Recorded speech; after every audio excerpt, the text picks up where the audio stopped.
গদ্দার হাটাও ভাঙর বাঁচাও ভাঙরের রাজনৈতিক কর্মী সভা থেকে হুঙ্কার দিলেন সায়নী ঘোষ।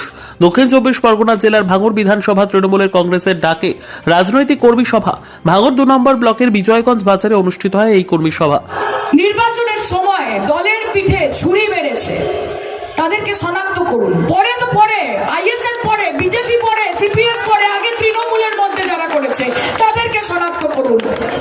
যারা শওকত মোল্লার সামনে বলেছে যে দাদা তোমার সাথে আছি, তুমি এগিয়ে চলে যাওয়ার পরে বলেছে কে শওকত মোল্লা চিনি না, আমি এখানকার বড় নেতা, তাদেরকে শনাক্ত করুন, তাদেরকে আগে বার করুন। গদ্দার হাটাও ভাঙর বাঁচাও, গদ্দার হাটাও ভাঙর বাঁচাও। সিপিএম, বিজেপি, আইএসএফ এরা পরে হবে, আগে নিজের দলের ভেতরে যে গদ্দার গুলোকে আছে তাদেরকে শনাক্ত করতে হবে, তাদেরকে ছুঁড়ে ফেলতে হবে। তবে 1 লাখ কেন, ভাঙরের মানুষ 2 হাত ভরে আশীর্বাদ